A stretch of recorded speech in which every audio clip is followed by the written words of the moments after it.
This is Chicago. Doors open on the left at Chicago. Welcome to Chicago. Welcome to Chicago. Welcome to Chicago. This is Chicago. Doors open on the left at Chicago. Welcome to Chicago. Welcome to Chicago. You're tuning into the TCSF podcast with Big Z, coming straight from the 606 Media Studios, powered by True Chicago Sports Fans. This is episode 284, A Rose Out of Concrete. And we're fired up to dive into everything that makes Chicago great. Remember, 606 Media, we're your ultimate source for all things Chicago. Swing over to 606media.com to snag your official TCSF podcast t-shirt. Check out our exclusive For the Love of Sports merchandise line. Lots of cool stuff on there. Show off your Chicago pride by supporting us with some gear. Definitely go over there and check out that cool gear. I'll be working on some new designs in the next month. Trying to get some new stuff out there for you guys. But right now, my favorite thing is the Nike Tech shirt that has our logo on it. It's nice and simple, breathable, great materials, and then the camel hoodie. I wear that at least 3 times a week. Yes, I wash it. But I do wear that. If you're watching on Facebook, on YouTube, on Twitch, go ahead and subscribe. Smash that subscribe button. And if you're listening on your favorite podcast app, please leave us a 5-star review. It means the world to us. Just drop some nice comments on there. Engage with us, even on the chat, whether it's live or at your leisure. You can leave some chats. I check the chat, and I do respond when I can. So go ahead and do that. You're looking for more ways to get involved, support the show with the monthly subscription at anchor.fm/True Chicago Sports Fans. I'll grab that link. I'll put it in the description after the show. And it's for a little 99 cents a month. You can subscribe to the show and, put some coin in our pocket so we can continue providing the best show for you guys. I know you guys are loving the show, and we need to keep it going. And the only way to keep it going is with your support. So do that. While you're here at 606 Media, subscribe to the rest of the 606 family and Podcasts with myself, Big Z. We dive into deep, fascinating stories, engaging discussion, and insightful interviews, and plenty of humor. Now that I'm not coaching bowling and all the observation stuff at work is done, there's a lot of stuff that's off my plate, so I can get back into doing Impossicated. I got a couple episodes to clean up. I've been saying that for like 6 months, but it's been crazy with the Chicago Bears, and we'll get into that, and I'll try to get some episodes out as soon as possible. You also have No Water on the Weekend with Steven and Sean. They just posted a new episode this past Saturday. Pop culture podcast, serving up funny trivia, film, TV, music, and all of the latest Chicago-centric happenings. Let's bring in our football guru, JC Dynasty Fantasy Football, to the stage. There we go. What's up, brother? How's it going? It is going well. There we go. That's a good one right there. Remind me, who's this Steven person you speak of? I don't know. Never heard of her. He's not watching, or he doesn't listen to the show. Apparently he's working at 4 a.m. doing something. I don't know. Working the streets of Cicero. I don't know. Yeah, I could definitely see him in a mini skirt out there in minus 10-degree weather. Well, trying to show some leg. Times are tough, man. Times are tough. Gotta sell what you got. Gotta sell what you got. That's right. Why you got it. All right, JC, I'm ready to strap it in and get ready for an unforgettable ride through Chicago, best Chicago sports, culture, and beyond. So let's get started. And with the hottest thing this weekend was the Chicago Bulls and the Derrick Rose jersey retirement. It was an amazing emotional energy at the UC this past Saturday, January 24th, when the Bulls retired Derrick Rose #1 jersey in front of a packed house. Me and I, when we were trying to go, we looked at tickets around 1, 2, or 3 o'clock. I can't remember what time it was. And just to get in the door was like $220. And then I hit up Gabe Ramirez, who said he was going to be working it. And I was like, hey, is the ceremony going to be before, at halftime, or after? Because CHSN is saying they're going to play it afterwards. So I don't know if they're going to record it in halftime. It's a longer halftime. He's like, no, festivities start at 4:30 to 6:30. It was after the game. We could have got into the building for $220 a piece. So kind of gonna have to pick a bone with that dude, man, for lying to me. But I did get to watch it at one of our sponsor bars, Output Lounge. We got to watch the ceremony. and it was very, very heartwarming. Chicago's own gets his number up there with the greats of Jerry Sloan, then Michael Jordan, Scottie Pippen, um, Phil Jackson. There's his numbers are up there, and he'll never be forgotten. Now, did you get to catch some of that ceremony? I did not. I don't remember what I was doing. Because you said it was Saturday, right? It was Saturday. You're off. Yeah. So, yeah, I should have been off work. So yeah, I don't know what I was doing Saturday, honestly. I don't even remember. No, I meant to watch because like I know he gave like a speech. I did see Michael Jordan, his short little tribute to Derrick Rose, but I didn't catch Derrick's speech, and that's something I definitely do want to listen to.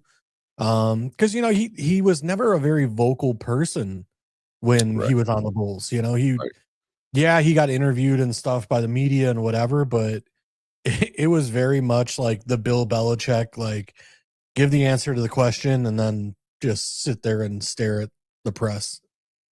Like he he was elaborate. always no, go ahead. No, it was just he was a very soft spoken, private person.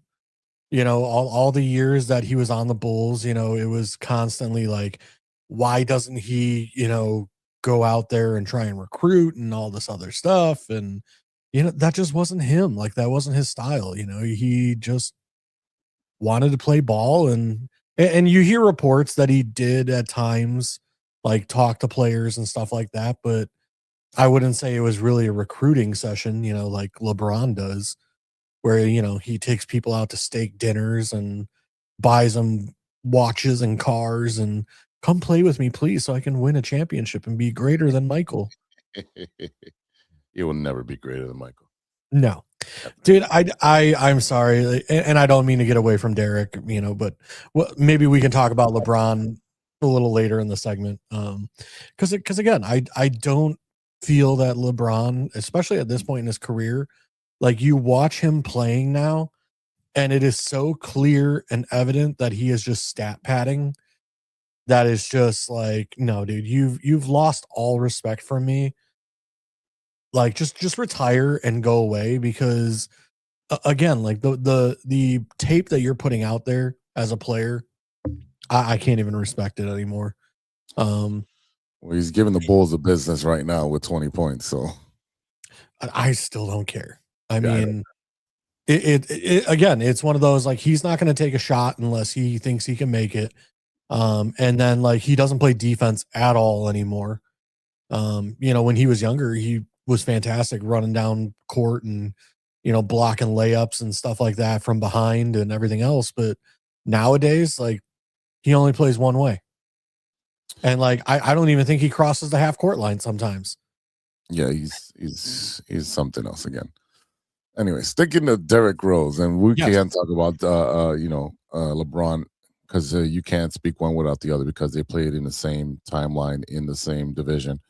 Derrick Rose major achievements include the 2011 Most Valuable Player, the MVP award, which he won as the youngest player in the league, and in 2009 he won Rookie of the Year.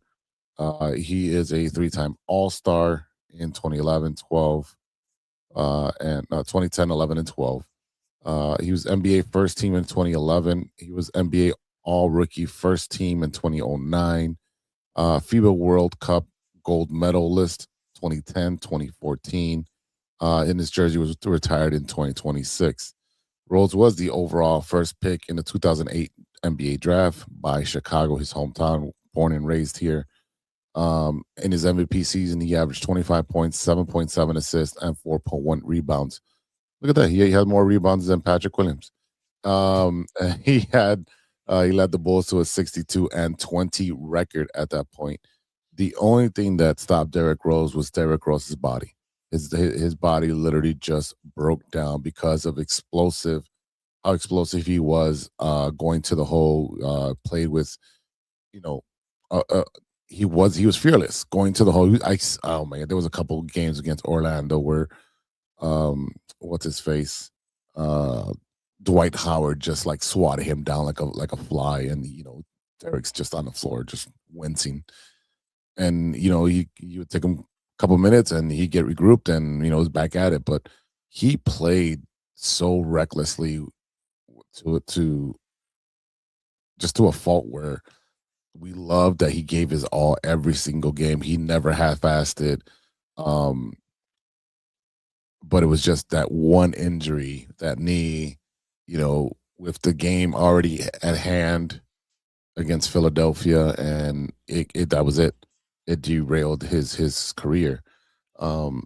It's funny because that was that time I was working for the Bulls, so I got to see a lot of Derrick pre-game and at halftime, and seeing him warm up and get stretched and interact with the fans. And that dude was just super nice. And I today I was hearing stories because I have a couple of security guards on my job where they know of him and his circle, because I think we have 3 security guards that played in the NBA at our school. So like they, it's a Chicago hometown, circle. Even though they're way older, they still hang around each other's circle. But again, his legacy is huge. Born in the city, everyone knows the story of his the area that he grew up in, him playing in high school, winning a city championship, then going to college, winning, having one and done there, but getting drafted with like minimal chance of getting selected by the Bulls. And you may say it was rigged, and the one time we will take that. I don't care.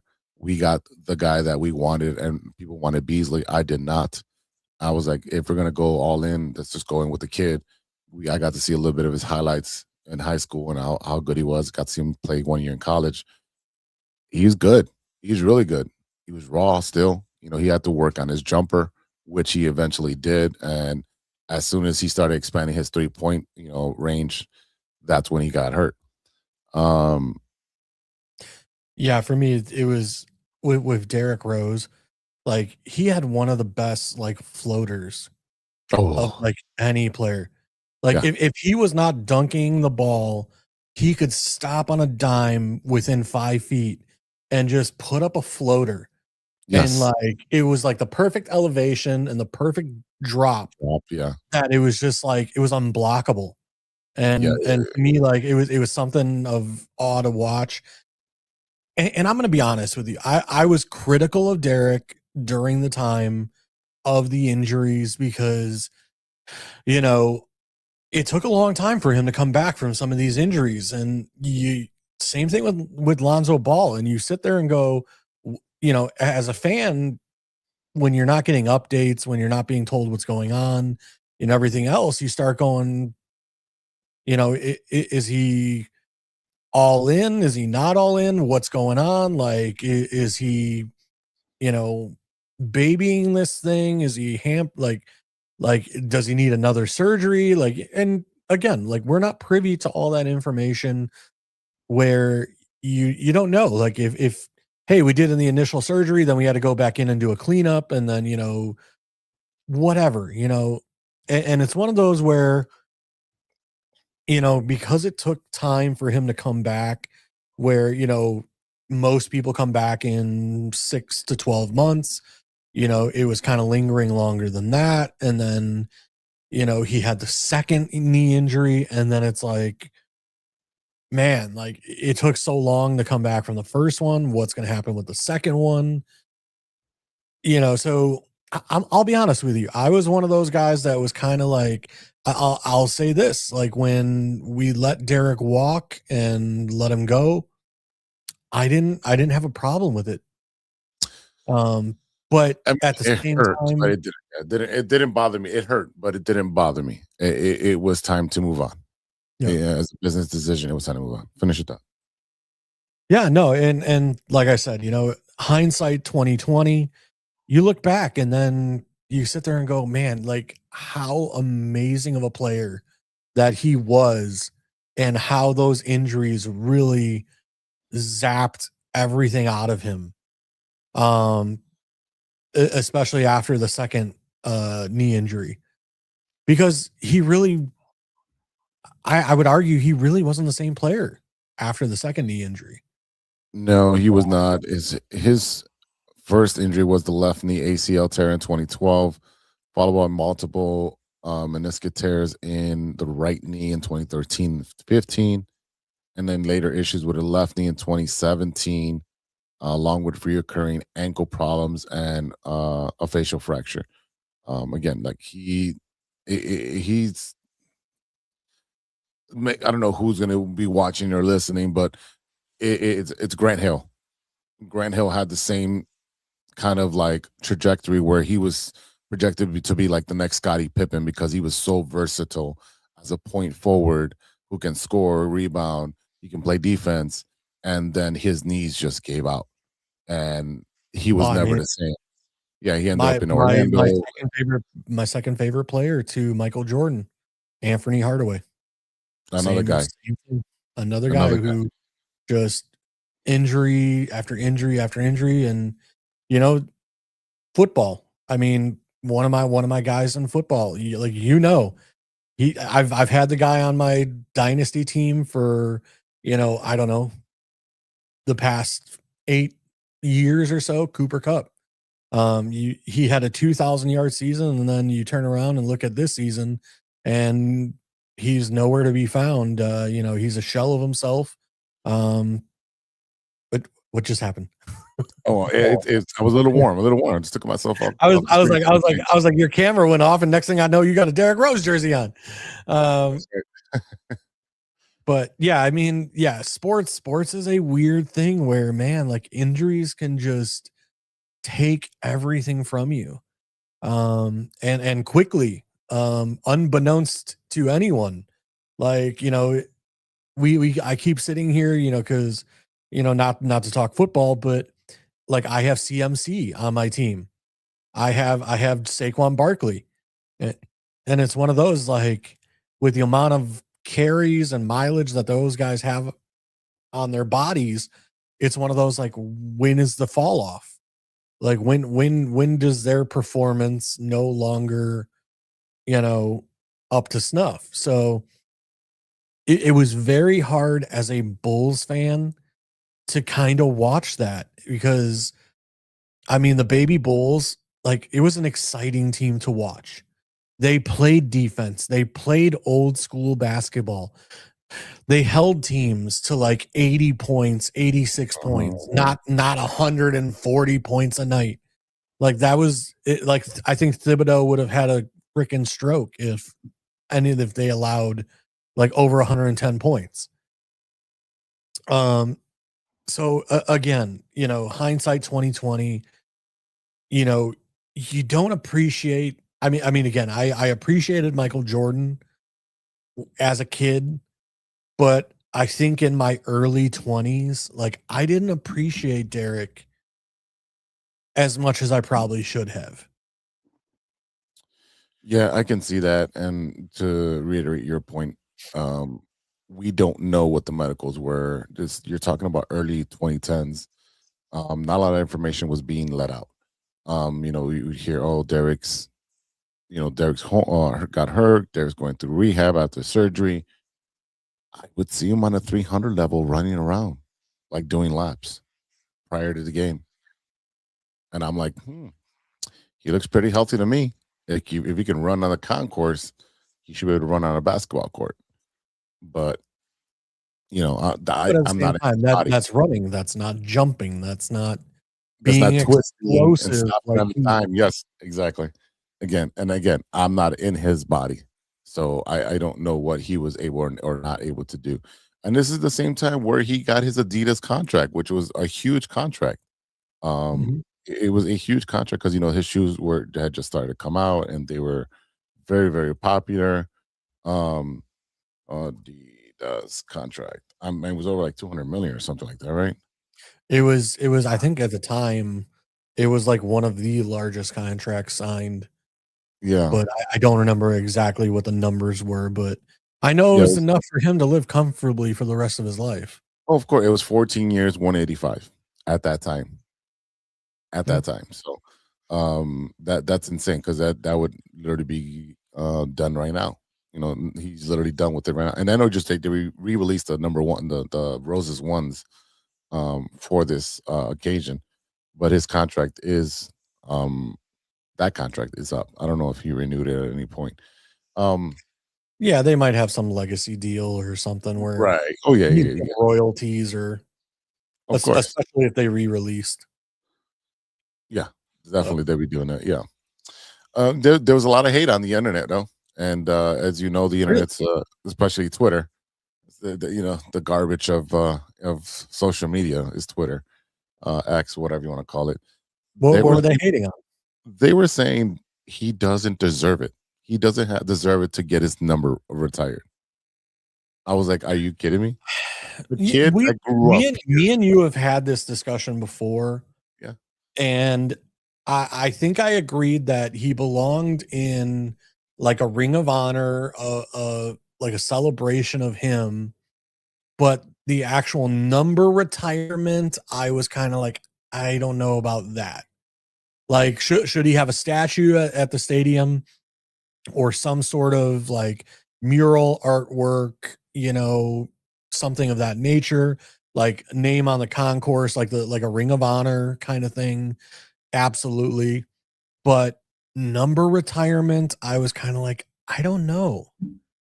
Because again, like I really feel like had he not gotten injured and he had those 2 or 3 years without the injury to continue with the stats that he was putting up, I honestly do think, yes, he would have deserved it.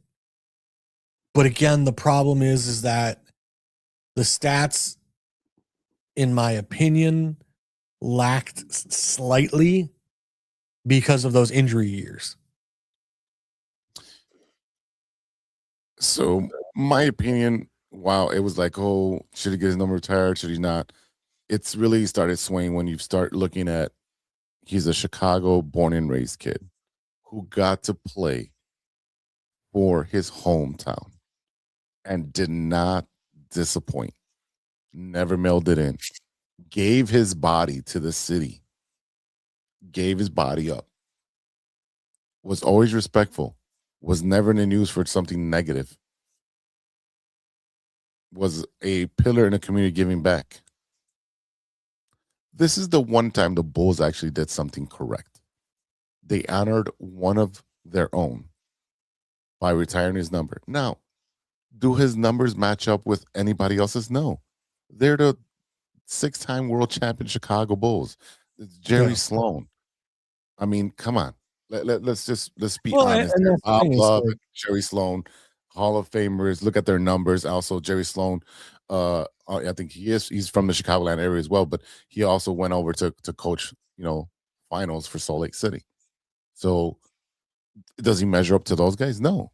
But at the same time, he literally brought that organization back from the dead after the Jordan years. So, Oh, absolutely. And again, I think had he won a championship, changes everything. Had he, and again, I understand he was, the youngest MVP at the time, that he, all-star games, I forget how many years, but again, I just, and this is why I said, like, I'm being honest. I was kind of critical of him and this is why, like I said, from my standpoint, again, absolutely, I want to honor him.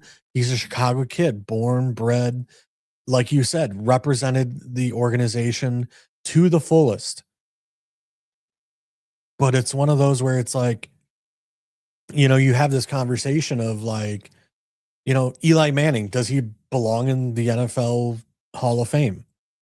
Like when you look at Eli Manning's stats, they're not the best.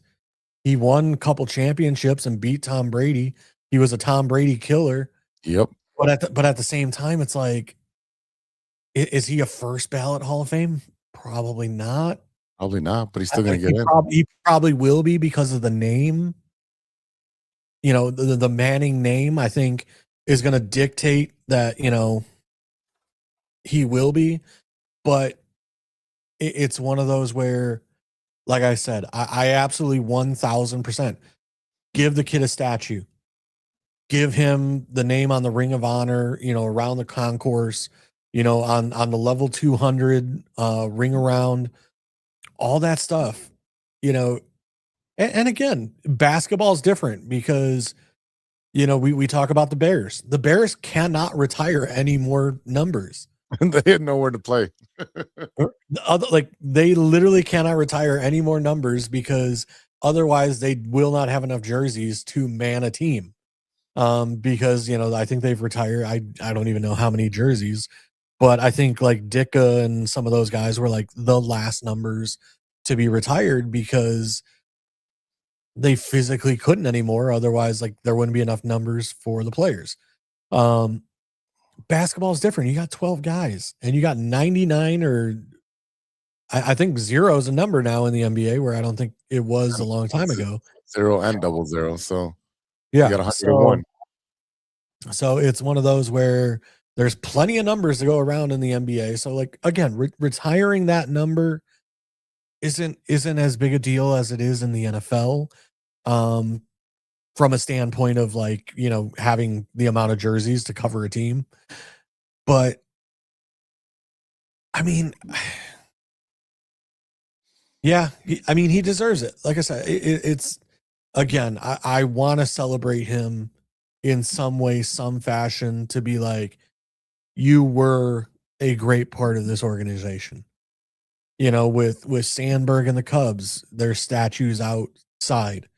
There's flags hanging on, the billboard or the scoreboard, like the different numbered white pinstripe jerseys are hanging off the old school scoreboard. So every team has their way of doing it. And for the Bulls, it's the retirement of the jersey number. And he'll be up there with Jordan and Pippen and Rodman and all those guys. Rodman's not up there yet. Really? Why did I think Rodman was? That is my next question because that was the other part of the hate. The people were saying, well, Rose got his jersey retired faster than I thought Rodman did. No, Dennis was inducted to like the Ring of Honor. I forgot which celebration, the first or the second one. He was inducted into that, but his jersey's not retired. His jersey should definitely be retired up there because he was part of 3-bet. I'll be honest with you, I might be with the Twitter people that if Rodman's jersey's not retired, then Rose probably should be in the Ring of Honor as well.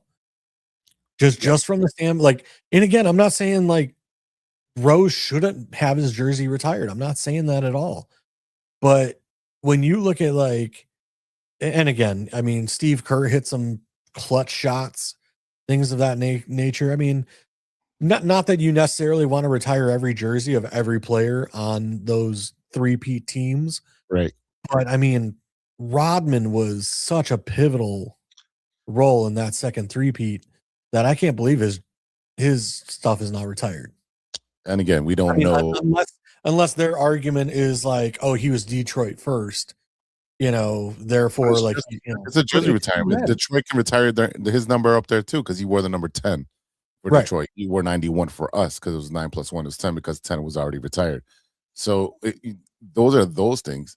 I agree that Rodman should be up there. Now, what do we know about the backstage stuff? We are behind the scenes. Oh God, there's plenty of stories. Does he want his number retired by the Bulls? You know what I'm saying? I mean, from Rodman's Hall of Fame speech and how emotional he was, I absolutely 100% can believe he would love nothing more than to have he would cry the entire time because he cried during the Ring of Honor ceremony. He was just bawling. Yeah, he's a very emotional guy, especially when he's being recognized for as much of a attention getter that he was and a distraction that he was. There was a purpose to it, and definitely the Bulls need to rectify that by putting 91 in the rafters, making it a night, whether it's this year or next year. It has to happen. Again, not taking away from Derrick Rose. He got his night to have him shine and appreciate him. And I think it was a great thing about the Chicago Bulls. And people are up in arms. Guys, it's not like we're not saying he's the best Hall of Famer of all time. We're saying we appreciate you as one of our own, and we're going to retire your number. It's not that big a deal as far as numbers. We only had 5 numbers up there. Now he's the 6th. It's not a big deal. Okay. As far as like, oh, he wasn't the best. Yes, he only averaged 17 points and all that. Whatever. Yeah. Okay. Cool. Definitely take care of Rodman next. Definitely do that. Put him in there with that fraternity. And maybe Jordan and Pippen can reconcile and be there to cheer him on. Here's the other thing. There was so much diss on the internet I was reading that he's not a Hall of Famer now. Who, Derrick? Yeah. Now, here's the issue. In my opinion, you're looking at his numbers, he is not a Hall of Famer. In my opinion. But a huge but. Every MVP has been inducted into the NBA Hall of Fame. Every single MVP. So, is it going to be a first ballot? No. Is it going to take some time for him to get there? Probably. But so far, every eligible NBA MVP hasn't been inducted to the Naismith Memorial Hall of Fame. How I feel about that? It's whatever. To me, it's whatever. I don't really think he's up there with the greats as far as you look at the numbers or players who dominated and changed the game for a long period of time. But if that's their criteria, remember, it is not the NBA Hall of Fame. It's the Naismith Memorial Basketball Hall of Fame. So they can put whatever requirements they want. And if he becomes a Hall of Famer, great for Derrick. Yeah, I mean, I stand by this. Anthony Hardaway is not in the NBA Hall of Fame. He was never MVP. I understand that. But to me, like, their careers kind of mirror themselves with the injuries, the stats, the everything else. The only thing I will say is that, Anthony Hardaway played with Shaquille O'Neal for all those years. Yep. So he had a stud star with him. But again, if you look at, some of the stuff with Anthony Hardaway, and Derrick Rose, from like the injury standpoint, the shortened careers, the, going to play for other teams as like a 6th man because, they don't have it anymore, to be the superstar they were when they started. Again, this is where I'm critical, where it's like, I don't know that he is Hall of Fame.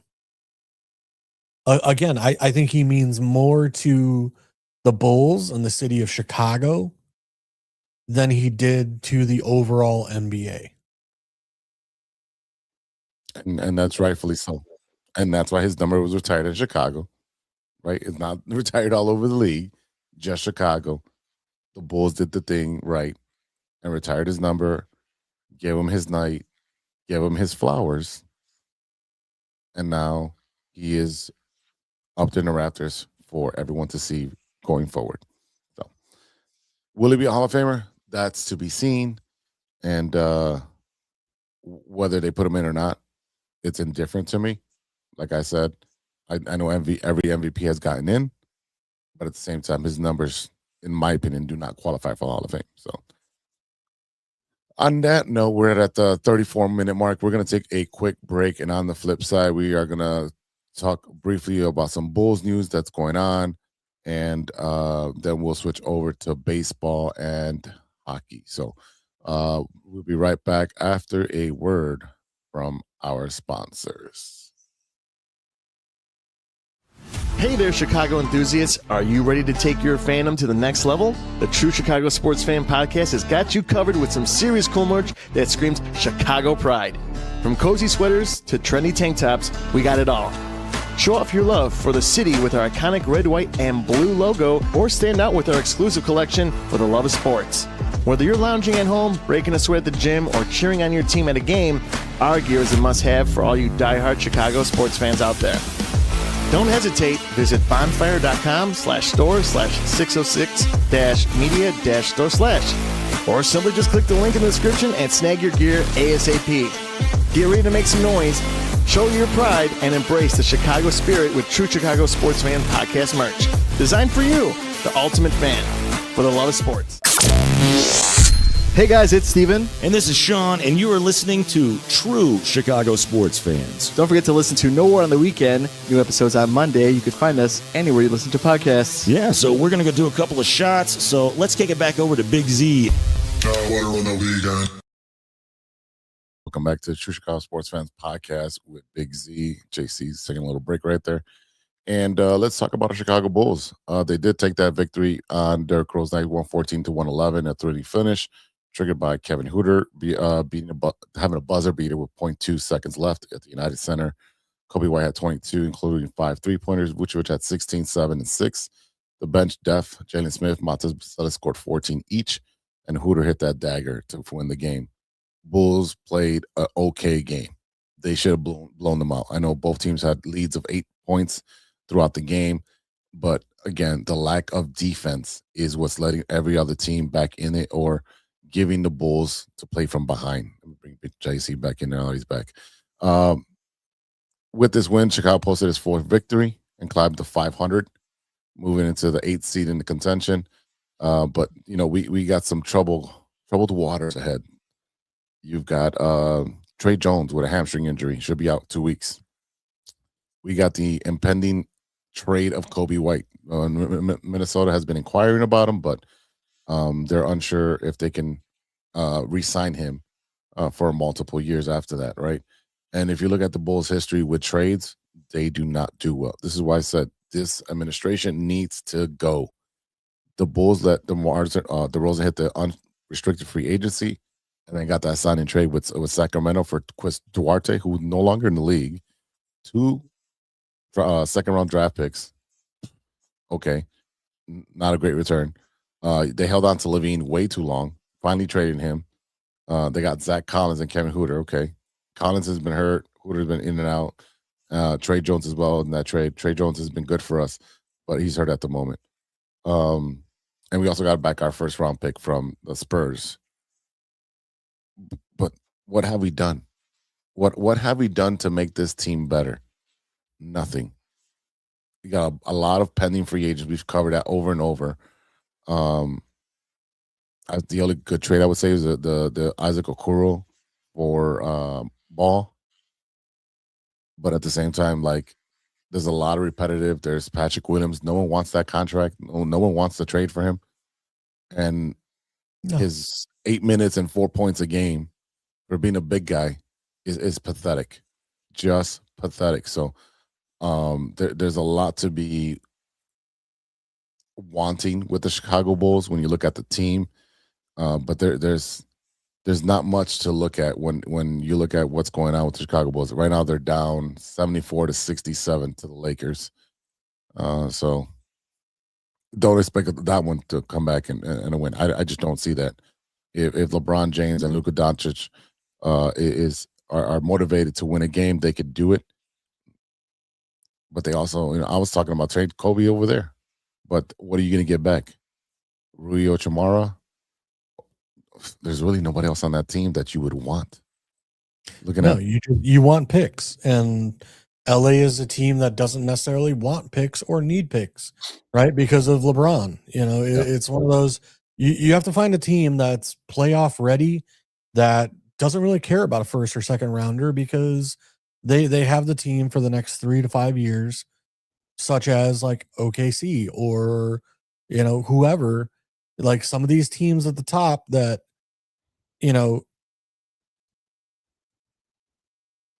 again, I'm a football guy. I know. So you know what I mean? Like, so when I'm talking like a dynasty roster that is ready to win a championship, you don't mind trading those picks to get that stud. to put you over the top. All right. And those are the people you need to be trading with. And the bottom line is, I don't think the Bulls have the brass or the people in the front office to pull these kind of trades with the teams they need to be trading with.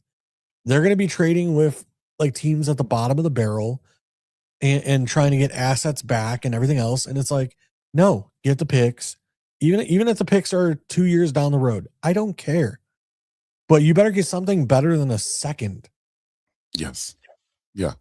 Right now, Kobe's making $12 million, so he's very underpaid when it comes to his production. I think he's averaging like 21 points since he's come back. But you want to trade with the Pistons and the Celtics, who are 1-2 in the East, and then on the West, you want to trade with the Thunder, like you said. Maybe the Spurs. I mean, I don't know. The Spurs are too smart to be doing dumb trades. The Nuggets, the Rockets. I mean, I know the Spurs at one point when like Wemby was a thing, they had a ton of picks.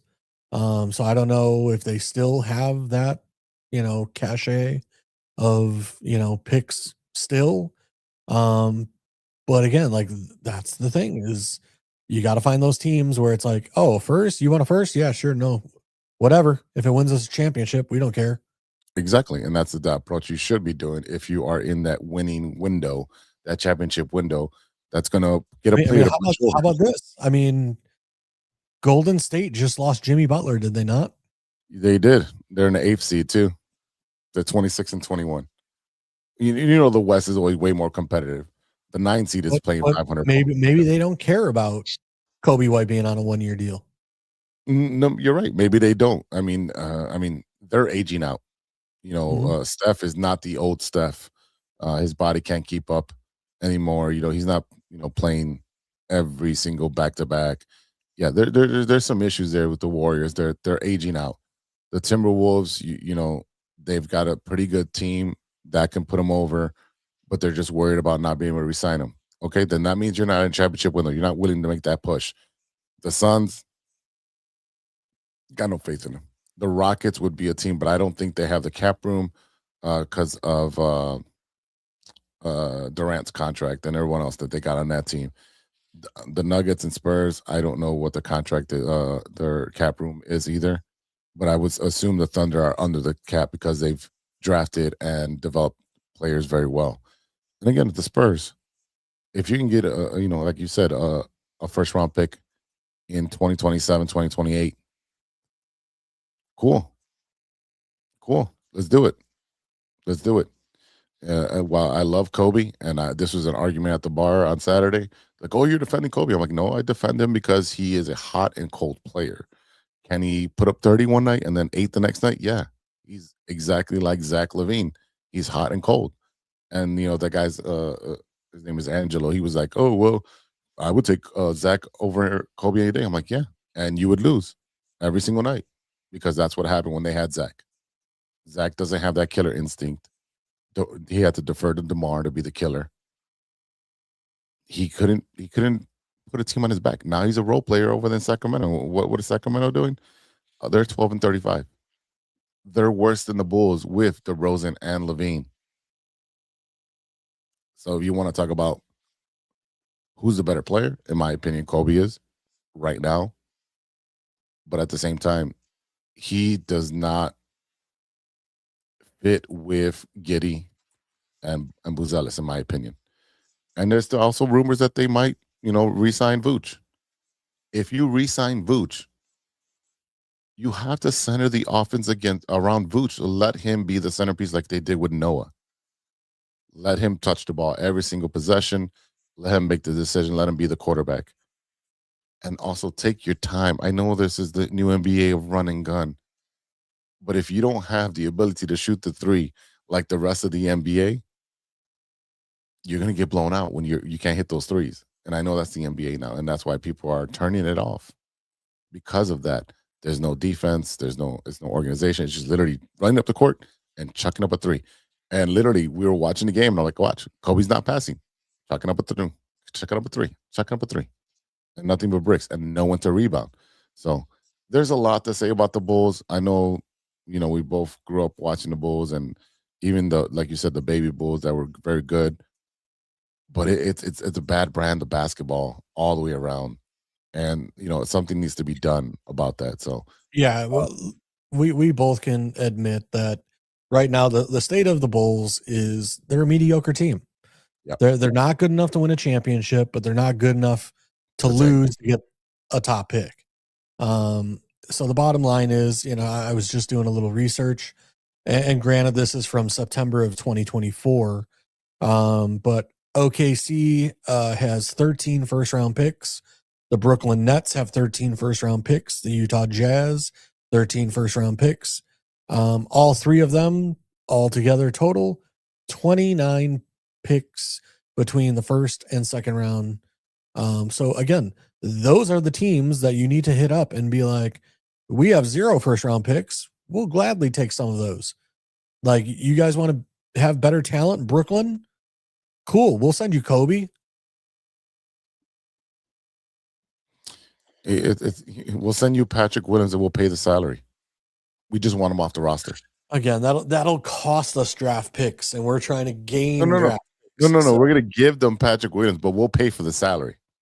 You just want him off the roster.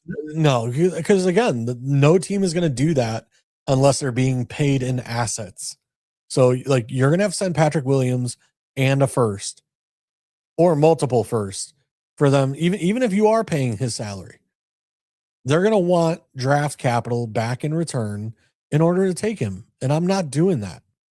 Like, I don't know how long Patrick Williams has left on his contract, but literally I would look him in the face and be like, dude, don't even show up. Like, we'll pay you, but don't even show up. Yeah, give him a ghost injury. Or just like literally just show up to the practice, whatever, so that we can run drills and whatever. But when it comes to game day, like, just go sit in the freaking locker room with the trainers. Like, don't even come out on the floor because you're not going to get any minutes. Oh, man. No, not at all. All right, I think I'm done with the Bulls for right now. So let's talk about something a little bit more uplifting, which is our Chicago Cubs. Recently, they inked the 3-time All-Star Alex Bregman to a 5-year, $175 contract. Contract includes no trade clause, a full no trade clause.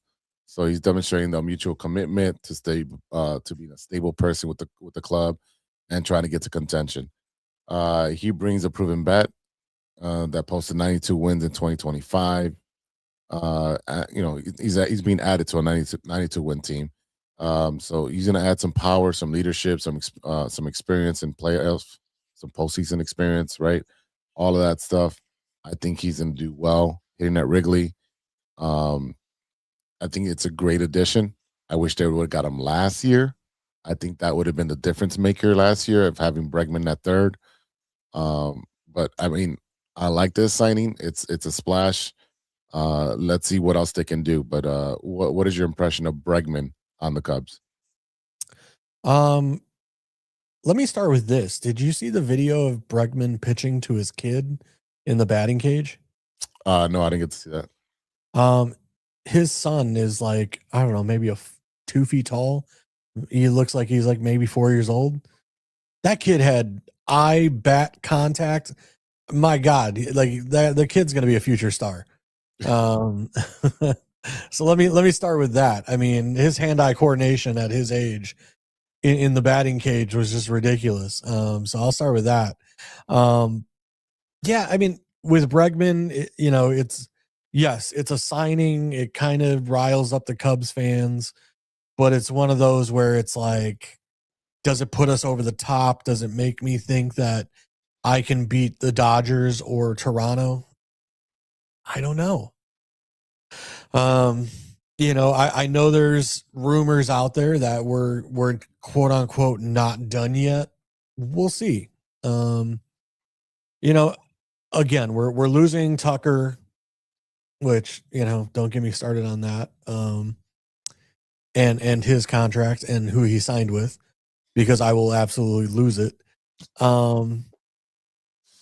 But it's one of those, like, I feel like we still need a right fielder, unless like we're turning to Alcantara. We have Shaw. Do we now trade Shaw? No. Are we trading Nico Horner and then moving Shaw to second?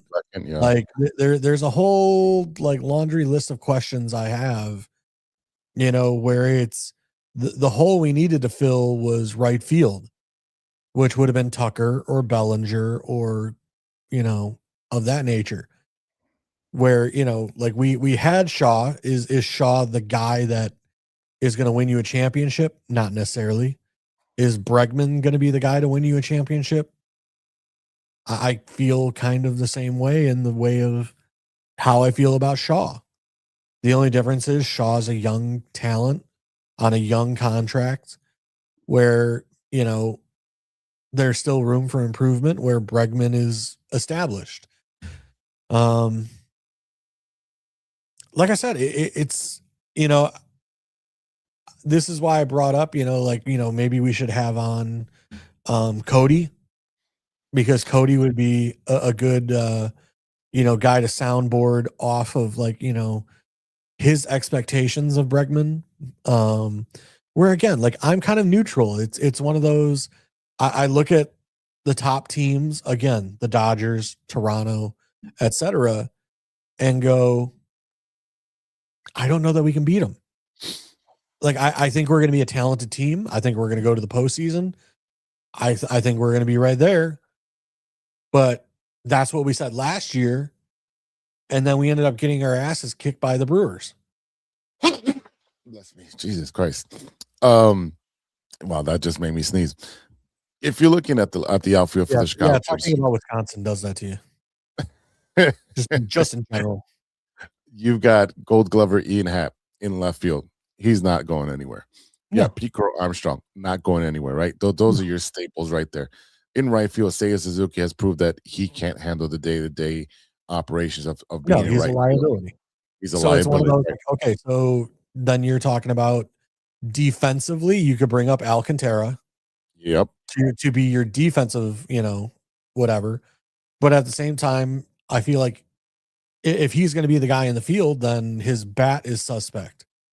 In right, and did you want to give him a full season of trying to see if he can resuscitate that bat? And then Matt Shaw can play the outfield.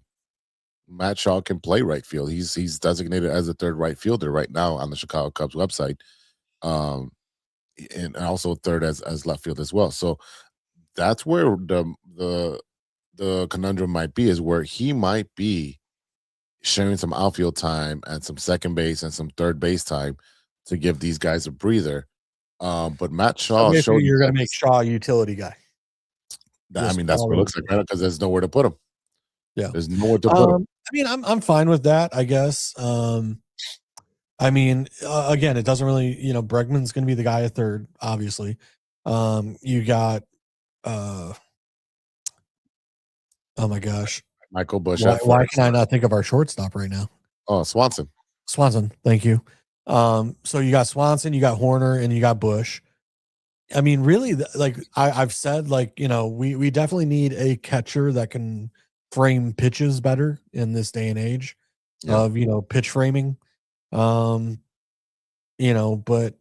like I said, when you look at all the positions, Bregman, Swanson, Horner, Busch, Happ, and Pico Armstrong, where's the weakness? It's right field. It is right field. So I really think that's where the problem is. And like I said, we signed Bregman at third, but the problem really wasn't. Shaw was decent defensively last year. His bat was suspect. So, and as I've said before, for the Cubs, I need the Cubs to stop being a home run team and a hit for contact team. I need you to get guys on base and move them along. The days of, the Schwarber and Chris Bryant and Rizzo just hitting homers. We've seen how many times in the playoffs pitchers get stingy. They don't give home runs up like that. So it's one of those, if you live and die by the home run, you're going to die in the playoffs. Yeah, and I'm looking at the free agents still out there. Whether it's a left fielder, center fielder, or right fielder, I think they can still play right. Mike Talkman would be an option. He played for you guys. He played for us. He is older. He's 35. He's a 2.4 WAR, so he's going to get you 2.5 games of wins. Other than that, there's nobody up there with a WAR as a right fielder, a good WAR. Center fielder's nothing. There's nothing out there for you. Yeah, I mean, me and you last week we talked about Lou Bob, and then of course, as soon as we talk about it, Lou Bob got traded to the Mets. So it's one of those, we were kind of talking something into Existence, yeah. existence, but just with the wrong team, I guess. Yeah, like I said, I'm excited for the Cubs. Why? Because of all the moves we made with our pitching staff, right? Because when you look positionally, even last year, like I thought we had a good team. Did we have a hittings lull there and in between like July, August, September where we weren't, hitting as well as, we were early in the season? Yes, I think we did have an issue. Kyle Tucker had an injured hand, which, it seemed like once that healed up, all of a sudden he was kind of back to his, former self from the beginning of the season. But again, it's one of those where the problem with the Cubs was at the end of the game when you needed somebody to come in and close it out and shut the door on a team and not give up 3 runs in the 8th and 9th. We had nobody. There was nobody there. So it's one of those, like the fact that we have invested a lot of our free agent money into the bullpen and the arms makes me happy as a Cubs fan. The Cubs did address the bullpen with Caleb Thibar, Archer Henry, Jacob Webb, and the big domino, and we'll spend a little bit of time on this because I know we're pressed for time here, was the Edward Cabrera trade. While you've got a really good pitcher on a team-friendly contract at the moment, you traded your number 1 prospect, Owen Casey, an outfielder, which is what you need, is an outfielder. Now I was going to bring that up a few minutes ago when we were talking about Shaw and signing Bregman. It's like, so we should have traded Shaw, not Casey. Yeah. You should have traded, because you gave up Owen Casey, number 47 overall in MLB. Christian Hernandez, a corner infielder, outfielder, Edgardo De Leon in exchange for Cabrera. So you gave up 3 players, one being a top prospect in your organization and a couple of very low guys, right? I mean, but I mean, okay, so what's more important? What's more important right now? Because, Justin Steele is not 100%. We obviously saw that Shota had issues down the stretch. Like what was more important, Owen Casey or an arm? And my argument is yes, and an arm was definitely more important than Owen Casey, but I'll argue that we traded the wrong position player because, again, I think knowing the fact that we signed Bregman and then looking back at the fact that right field is an issue defensively, we should have traded Shaw, not Casey. You also traded Cam Smith for Kyle Tucker and then let Kyle Tucker walk. Yes. That's another outfield number 4. He was your number 14. I mean, how did Cam Smith finish? Because I know early in the season he was not having that great of a season. He finished the season 236, 9 home runs, 51 RBIs, and 105 hits. I mean, not bad for a first year. Not bad I for his was first going to year. say I mean, let's see. I mean, does limited. what did Shaw put up last year?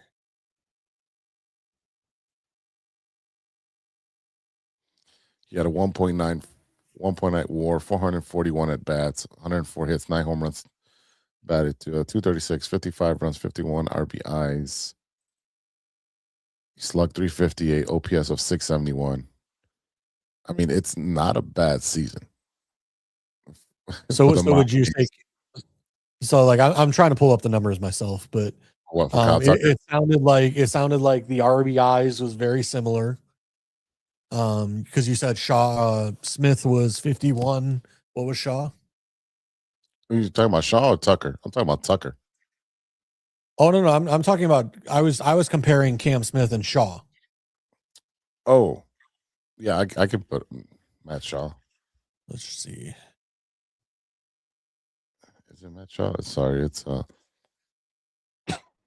it is Matt Shaw. Why isn't it coming up? Matt Shaw, yeah. There he is. Matt Shaw in how many games did he play? At bats, 393 at bats, average 0.226, runs 57, hits 89, home runs 13, RBIs 44. So Very similar. In what I would probably say less games, because Shaw did not start till later in the season, where I believe Cam Smith was starting right away for the team that he got traded to. It's a difference of 50 at bats. So 50 at bats, you're talking 7 more RBIs by Cam Smith. Hits was, I think you said 100 something for Cam Smith. Shaw had 89. So, I mean, yeah, for 50 at bats, that's, Cam Smith is better. But I mean, I guess it would be almost a very similar rookie season for the two of them. Yeah. Again, it's very comparable, but again, you gave up Kyle Tucker.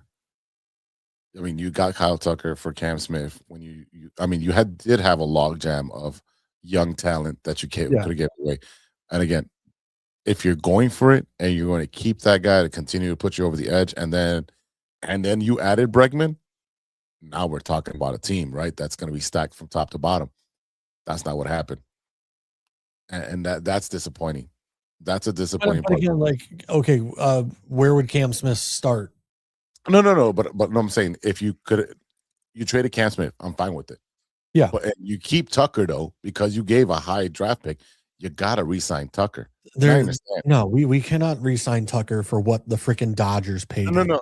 I understand that. I completely understand that, because he was going to sign with Toronto, and then the Dodgers like, hey, we're going to give you dumbass money and $60 million a year going down the line. Okay, great. Yeah, like I said, there's no way. I mean, and this is why I don't think we're prepared to go into my rant of the fact that MLB needs a salary cap, a floor and a ceiling hard. Like, I don't think we're ready for that rant yet. So I'll hold on to that rant. But the bottom line for me is, with the Cubs, it's going to come down to pitching. Like, if our pitching can get there this season, then that's as far as the Cubs will go, is based on our pitching. Because I can't tell you how many games last year that, you're sitting there like, okay, we're going into the 7th, 8th inning. We're up by 1 or we're up by 2.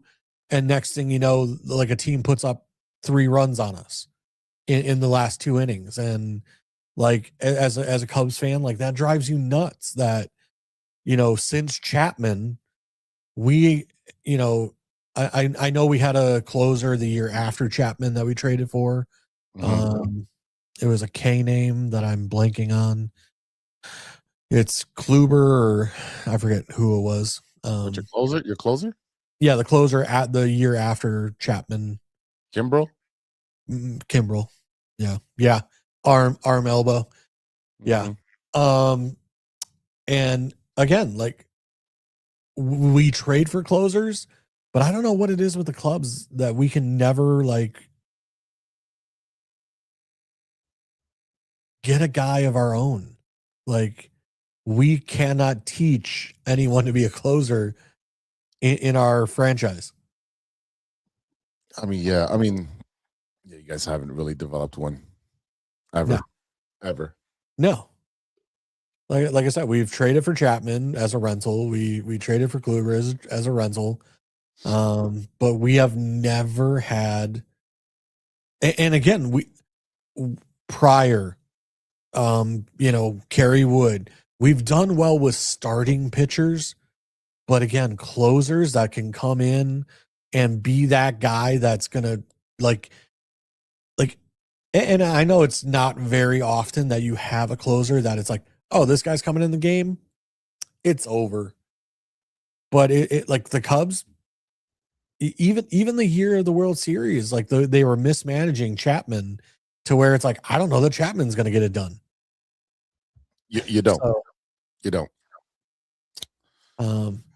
Yeah, the bottom line is, you know what? I'm excited as a Cubs fan. I do think that we have improved as a team overall, like from a pitching aspect, which is going to help.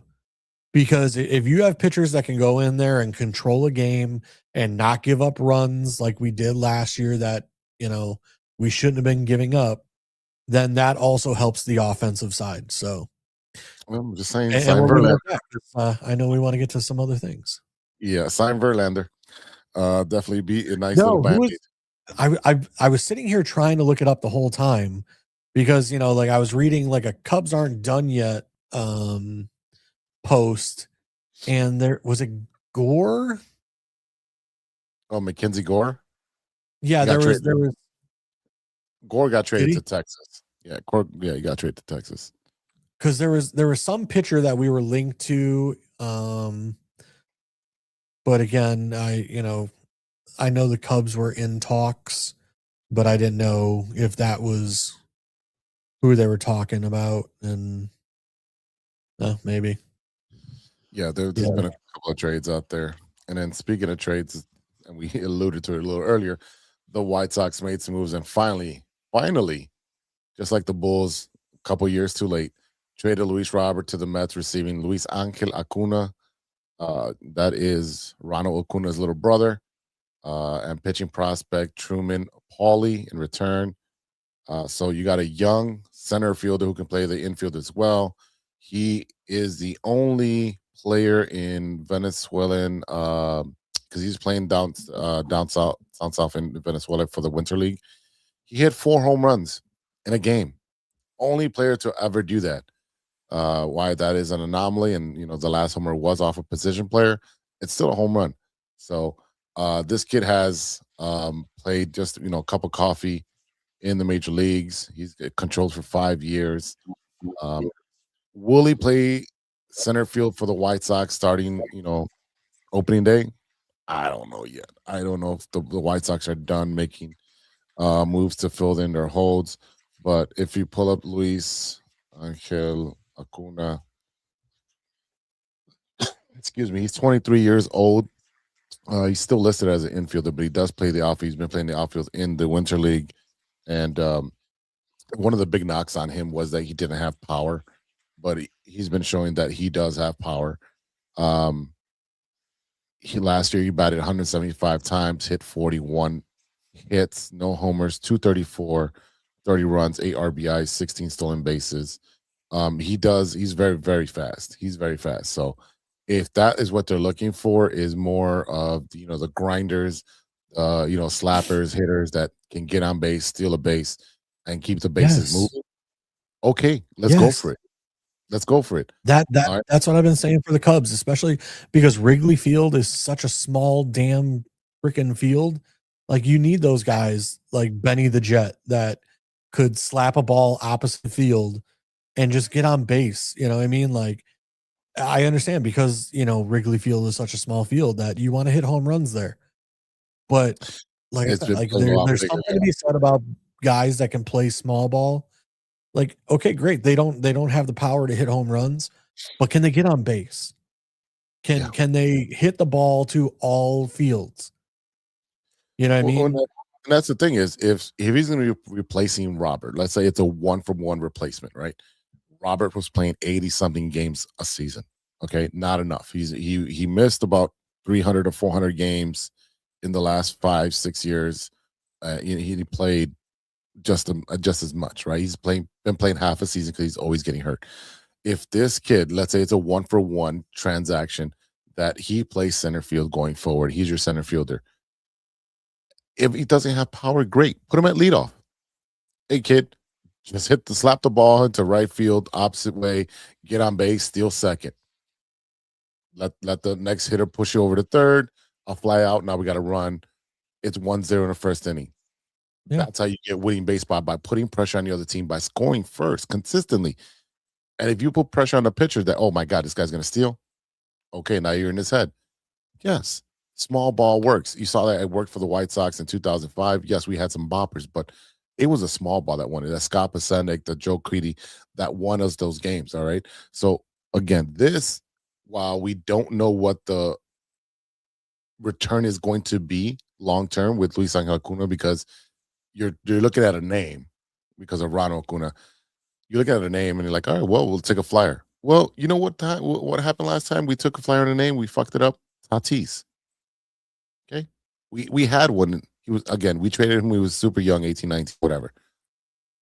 But we took a flyer at a kid with a big name, and he came out to being something good. And sometimes some players need a change of avenue, a change of address to get them to flourish. Good. I hope that's the case for Luis Angel Acuna, and I hope that it turns out to be a great trade. Luis Robert, thank you for what you did for us. I really believed in you for a very long time, but you showed me that you can't stay healthy. And it's also the last player of the last rebuild regime. That regime promised us so much, and they took a different approach. They signed all the players that had very good promises very early to lock them up into team-friendly contracts, and then they can be with us for a very long time. It was a different strategy. It blew up in our face. Moncada, garbage. He resigned with the Angels this week. It looks like Tim Anderson. You know, after he got knocked out, he wasn't the same player ever again. Abreu out of the league. Right, all those guys are gone. They're either out of the league or playing softball somewhere. But I really think what gets, and everybody, Bannister and everybody that's with the White Sox organization now, I think they're taking a very smart approach on how to draft players, how to trade for players, how to sign players. And yes, they take a couple reclamation projects, and if they can flip them, great. Let's get more assets and more assets and more assets. They also signed a bullpen, a closer by the name of Sir something? What is it his name? Oh, Sir Anthony Dominguez, a 2-year, $20 million contract, so $10 million per year. So $10 million out of Luis Robert has already been spent. So they are being aggressive. So you got a closer in the bullpen now, right? You got a young kid that can take over center field, hopefully, right? We've got like 5 catchers on our team. We just acquired another catcher from the waivers from the Mets, Drew Romo. We're building a catching dynasty with Kyle Teo and Edgar Carroll and the rest of the knuckleheads that we got on the White Sox. Who was our third catcher? I thought I had it off the tip of my tongue. Oh, yeah, Corey Lee. All right, Corey Lee struggled a little bit, but Kyle T has shown that he's going to be the guy, and so is Edgar Carroll. So, again, if you can save a catcher's knees by having these guys alternate by playing DH or catching, great. Keep it fresh as long as possible. You also saw with the White Sox having Murakami land on their lap. And while it's a short contract, it's a 2-year contract with an opt-out. Okay. What if he succeeds? Okay, then you sign him. Let's be honest. The White Sox really don't spend over $100 million. Maybe it'll change. Maybe that'll change. Maybe it'll change. Maybe old man Jerry in his senile years, 3 years from now, says, go ahead. Go with it. Spend the farm. We don't know. Let's looking at someone else. What else did we sign? We got a couple of players on there. No. Yeah, I mean the great thing for your White Sox right now is that the offense that they put up last year towards the end of the season was phenomenal. I mean, how many games did they win in August, September? A shitload. Yeah, They were raking. Yeah. enough that you got a hat from Steven. Oh, he still owes me 2 hats because the Cubs didn't make the other thing either. So, Steven has a job now apparently, so he can pay for that. And yeah, so he's in debt with me, big debt. I know where he lives. I'm break his Yeah. kneecaps. Well, again, so where I'm kind of like, oh, the Cubs this, Cubs that, and I'm kind of like, water's warm, but it ain't scalding hot. It's one of those where, like I said, the White Sox, like you could see the bubbles, like the water's starting to boil a little bit. They have the offensive, like the young kids came to play last year. So like if you can put a pitching staff around them, you can put. I could see in 2 years that the White Sox could be something. And you have the payroll that you could go out and sign a few more guys, to some contracts to fill out the rest of the roster. I'm looking at and then while you were saying that, I'm looking at the different our 40-man roster as far as pitchers. The White Sox can very much develop pitchers. That's never been an issue for us. As you've seen, the rest of the league has half of our pitchers that we developed. But looking at the pitchers that should be coming up very soon, Kai Bush, Jonathan Cannon, Wickerman Gonzalez. You're looking at Jordan Leisure. Jordan Leisure's a veteran. Tanner McDougal. Who was my other one? There's one more. Shane Smith. That's my other guy. And Grant Taylor and Drew Thorpe. Like there's some the arms that are coming up. And the rotation as it looks like right now, it's gonna be Davis Martin being the veteran, Anthony Kay, another veteran, Sean Burke, another veteran. So you got a couple of veterans right there. And then Shane Smith, the young buck, along with Drew Thorpe and Kai Bush. Those are going to be your back end. In the bullpen, you got Jordan Leisure and Grant Taylor and Mike Vassell. Like you've got some good ones. Will Wickerman Gonzalez make the roster for opening day? We don't know that yet, but he has some pretty electric stuff. So does Jonathan Cannon and Tyler Gilbert. Gilbert being an older gentleman. But again, our catching system right there, boom, that's all set. 3 studs. First base is covered now that you have Murakami. Second base, Chase Mydroff, solid right there. Miguel Vargas flourished now that he knows that it's his job to have, and if you fail, that's on you. They give him the keys to third base. He can make the throws, he can make the plays there. Can his bat stay consistent is the issue, right? We did pick him up from the Dodgers, and the Dodgers do have very good prospects that they developed. So we'll see what Miguel can do for us. Montgomery, solid at short, stud, right? And then you have left field, Andrew Benintendi. This is a question mark. This guy is,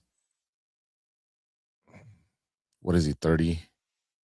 30, he's going to be 32, so he's 31. This might be the guy that needs to be traded off the White Sox. I don't think he is fast enough in left field for us. I don't think he has the greatest arm that we need out there. He might be the next piece to be traded, and I believe that'll be during the season. I don't think it'll be right now. But you're going to have to provide a solution for that before you trade him. He was the highest contract for the White Sox, and now it's Murakami. Looking at AAV, annual value. But you got Benintendi and Brooks Baldwin in left field. Brooks Baldwin looks like he's going to be starting in center field. Luis Angel Acuna, it would be under him. They signed Derrick Hill, a veteran, and then they have Brooks Baldwin right. So, like, they do not have any outfielders. If you see, Brooks Baldwin is playing everywhere at the moment. They don't have any outfielders. So that's something they need to address either now or during spring training. And if I look at their 40-man roster and pull up the right field for outfielders, it's bare minimum. Brooks Baldwin, Benintendi, Derrick Hill, Everson Pereira, and Tristan Peters. Go sign Tauchman. Put him in right field. Sorry. He's a Palatine pounder. Put him back out there. Hopefully he doesn't tear his hamstring again or while running the home from third.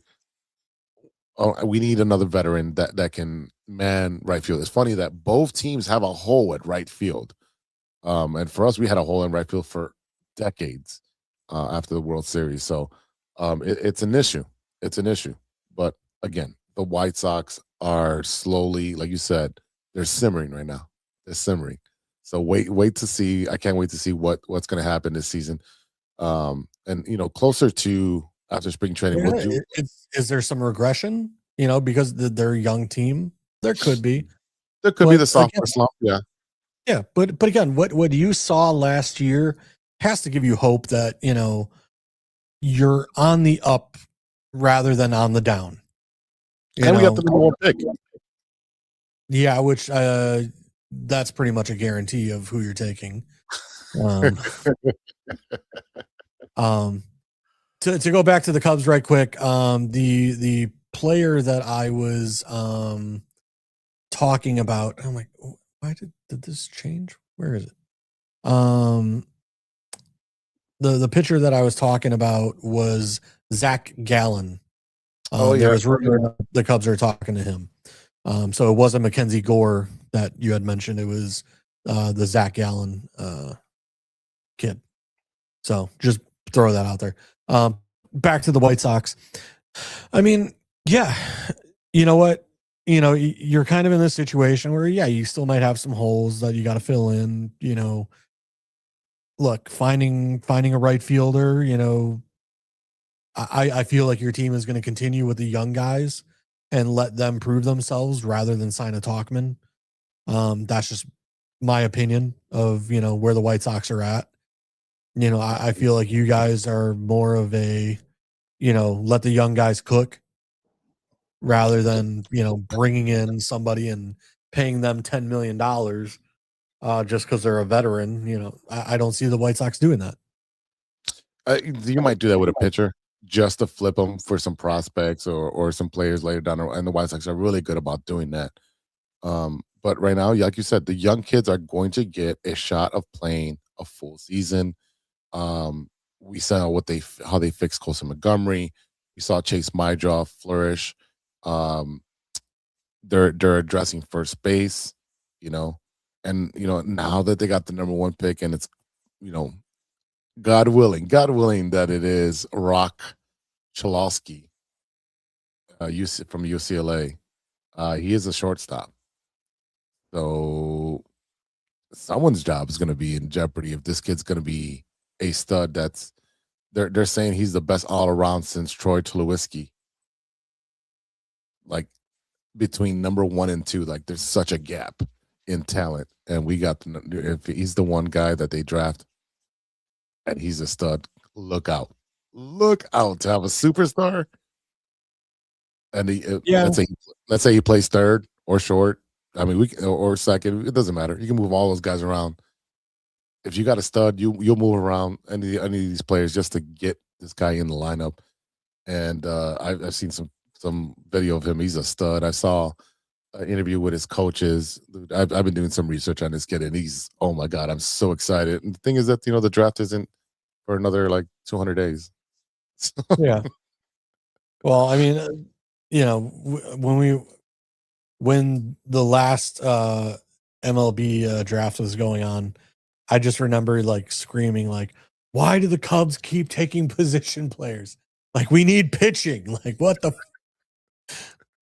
Yeah. And then they go out and sign everybody in free agency, and we, fix the bullpen that way. So, it's, and I don't disagree. Like, pitching is such a weird thing that, you're never guaranteed that a guy is ever going to, equate, when it comes to pitching in the MLB. Like, I feel like the top guys, like there are a few studs out there that, they were meant to be the number one guy, and they did become the number one guy. But, how many pitchers get drafted in the MLB draft and, never make it past AAA and AA, and, they just never become what you expect. And then there's guys that you never expect and they become something. So Yeah, it really depends. Two things. One, how much of a difference in philosophy there is from like going from high school to college to the pros, wherever they may be going. And second of all, right now, pitchers are being trained to throw hard every single pitch. And guess what? They're lasting 3, 4, maybe 5 innings at the most. yeah. Whereas, in the 80s and 90s, you had guys who would throw 120, 130 pitches because they knew how to pitch and know how to control themselves so they don't have to throw at 110% every single pitch. This is the other reason why a lot of these young pitchers are getting hurt and they're getting Tommy John very early. Yeah. I mean, we could go into that and talk about mechanics and all that other stuff. And we can talk about the fact that, pitchers nowadays versus, like the Nolan Ryans back in the day, like throwing 240 pitches in a complete game. Yeah. But now you have pitchers that, they're throwing 100 miles an hour, 103 miles an hour. And the bottom line is that like arms are not meant to do that. The stress on the arm, the mechanics, the everything else, it's not meant to do that long term. And the bottom line is that everything now is about, we need that guy that pitches 100 miles an hour rather than, the professor out there hitting spots and stuff with just a little bit of movement that just throws the batter off just enough. Mm-hmm. I watched a documentary on like the I forget his name, but like the last screwball pitcher in the MLB. And that like the screwball's starting to come back, and a few different pitchers are trying to throw screwballs now and things like that. And it's one of those where it's like, dude, if you get something like a screwball that like you don't know where the movement's going, like that is a tremendous pitch. It is. So is the the knuckleball. Or I'm sorry, I meant the knuckleball, not the screwball. the knuckleball is something. I mean, you're starting to see that come back a little bit with in the high schools where some kids are actually throwing it. It's a sick knuckleball curve that just dives. It's crazy. I've seen some videos on that. But yeah, I digress on baseball. I'm excited for baseball season. We're gonna put together a couple live events for opening day for both teams. I'm working on that right now, so look out for that. Let's wrap up the pod with some Chicago Bears news quickly. Chicago OC Declan Doyle withdraws from the Eagles search. He does have other interests from other teams, but he has withdrawn from that. I know the Ravens are looking at him as well. What is Ivan texting me now? He's texting that he's home. Oh yeah, well he's probably he's right on time for Bears talk. He's right on time for Bears talk. Well, he's got to do his show. That's the thing. He's got to do all that. So Declan Doyle still a Chicago Bear OC, so that's great. Nahshon Wright was added to the NFC roster Pro Bowl games. Let's see. Yeah, we lost Bieniemy. Which Bieniemy. I don't understand how we lost Bieniemy, but I don't think Nagy has been hired yet. Yeah. So that's kind of weird that it's like he's never been officially hired. Conclusion. Yeah, foregone conclusion. If you already named him your OC, Nagy's gone. And if he doesn't get a job, he's going to be left holding the bag. But yeah, there's a lot of stuff. Frankly, like I don't think Nagy's done anything to deserve a head coaching job. No. You go to the Kansas City Chiefs. The Chiefs have had like 2 down seasons. The past 2 years, which, Kelsey's getting older and they can't seem to find, the wide receivers to complement Pat Mahomes. And like I said, their overall team is down. But the one I'm keeping an eye on is Ian Cunningham, whether or not he gets the job in Atlanta. Yeah.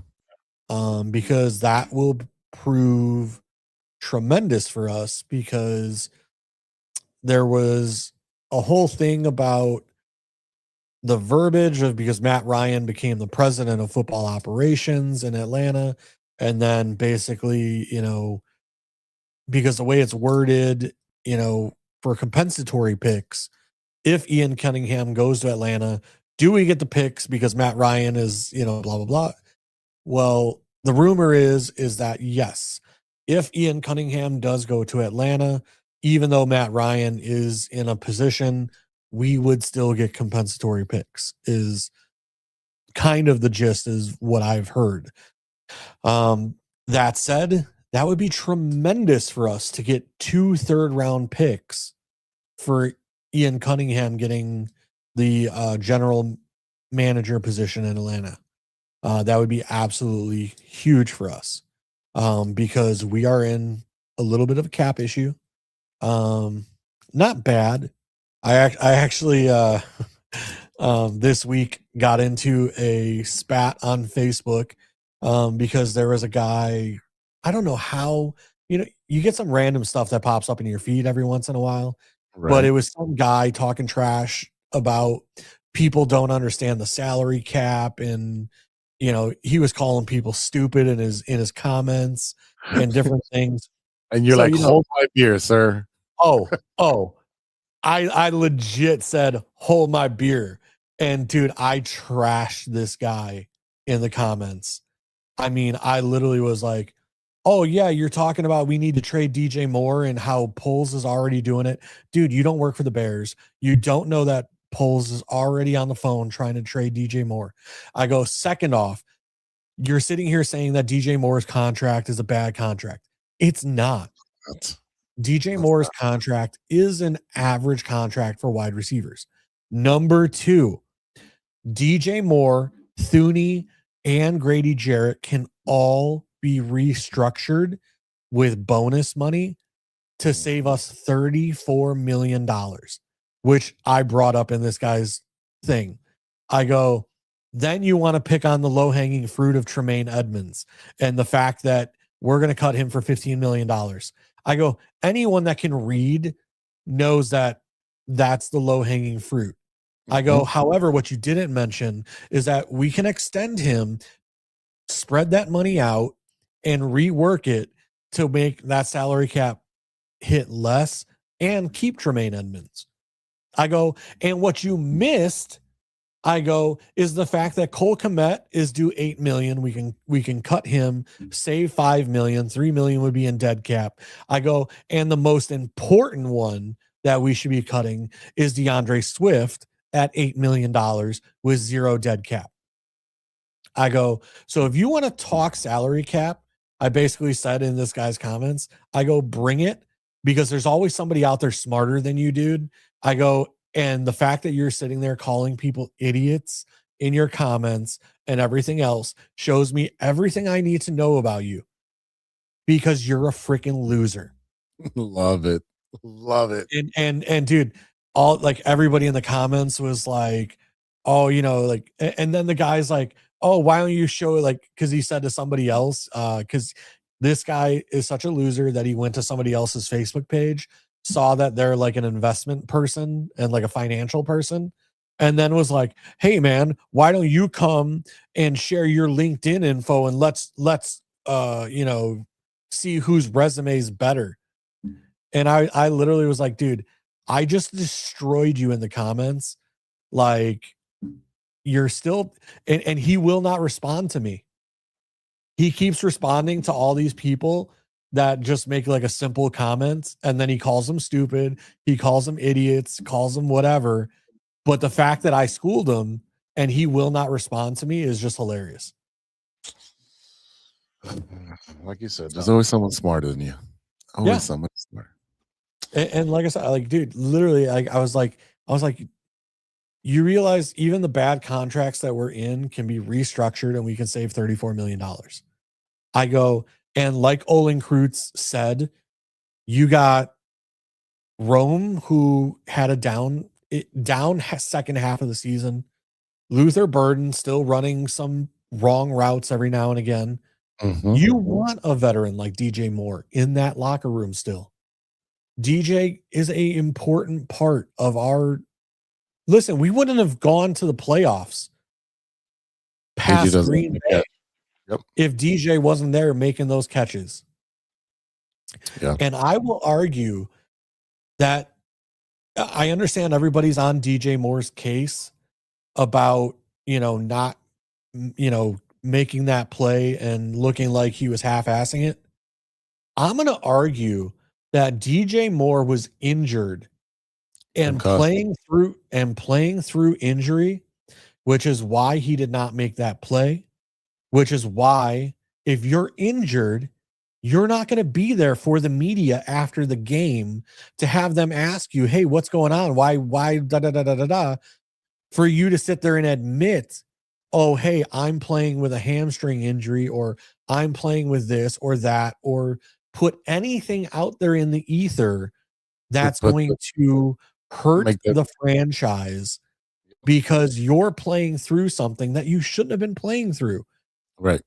Whether that be concussion, whether it be an ankle, a hamstring, like DJ Moore took some brutal hits in some of these games that it's one of those where it's like, I commend him for playing through it.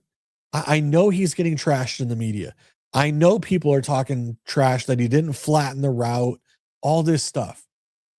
But the bottom line is that guy was being a warrior, basically saying, you're not taking me out of this game, not in this moment, not now, not in the playoffs.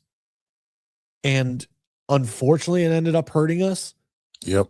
But at the end of the day, DJ Moore needs to be on this team next year, because with the strength of schedule that we're going to face next year, with everything that's going on, year 2, Caleb development, Ben Johnson's offense, all these things, I would say it's more important to have DJ Moore on this team than it is Swift or Kmet. I mean, I know we're running out of time here, but Swift, probably a goner. I know they were talking about Travis. How do you say his name? Travis Etienne? Travis Etienne. Etienne, yeah. I mean, that'd be great marketing for us because we can just make a ATM of him and him running or whatever. But I've always liked him, so that's the route they're going to go. Great. But again, we'll see. Let's be honest. I'm gonna put it out there. Like, there are numerous running backs that are going to be free agents next year. Breece Hall, Travis Etienne, Ramondre Stevenson, you name it. Then you go look at rookies that are going to come out. I know that there's really only one in Love from Notre Dame that is getting the hype right now. But you saw what Monangai provided us as a rookie, right? He was a game changer for us in the way of his running style. That to me is what the Bears need, is to have a Marshawn Lynch style running back, someone who is going to run violently. Yep. And that's not DeAndre Swift. Oh no. I mean, we commend DeAndre Swift for stepping up after the injury and doing what he did. Yeah, listen, he played great. He ran for 1,000 yards this year, and I will say that Swift is a much better pass catcher. And he's above average as a running back that can catch a football. Yeah, but at the end of the day, when it's 4th and 2, he's not the guy you want running the football to get those 2 yards. No, not at all. And they should have been running it to the right. I hate to say that, but when it comes down to it, and guess who's going to be a free agent this year? David Montgomery. Who do you run under and behind and for? Ben Johnson. So there could be a nice little reunion there of, David Montgomery coming back, probably on less money than $8 million a year. Yeah. Because he had a down season and he got cut. So like I said, there's plenty of options for the Bears. Again, the biggest thing for me, Ian Cunningham, do we get those 2 third-round picks? Because losing. We're gonna have to make tough decisions. We got Byard, Brisker, Nashawn Wright. We lost Ozzie Chiripolo. We have plenty of areas that need fixing, especially on the defense. Those 2 third-round picks could definitely come in handy. Yeah, before we go, does Trapillo's salary count against the cap if he's hurt for the entire year? Yes, it still counts. Now, a lot of times what happens is like if a guy gets cut due to injury, there's salary like they'll work out like a deal for the salary cap. But Like a yes, like Trapillo, because he's still technically under contract because of all that. Yes, he's still now some of the IR stuff gets a little weird because they'll move it off like the main roster into like an IR section, but it still counts against the cap. Okay. All right. Just a simple football question I asked the football guru. All right, y'all. That is it for today. Thank you for listening. Thank you for watching. Thank you for subscribing to everybody that's been watching, all new fans, our old fans, everyone that's been supporting us through 284 episodes. Thank you to our sponsors, 606 Media, True Chicago Sports Fans. And then check us out on our socials, especially on Facebook, where we're most active. It's on True Chicago Sports Fans on Facebook. On IG, it is True Chicago Sports Fans Podcast. TCSF Pod on the Twitter. And again, if you have a question or a comment or something you want to rant about, True Chicago Sports Fans at gmail.com. For JC, I am Big Z, and we'll see you next week for episode 285. And until then, be good to each other for the love of sports.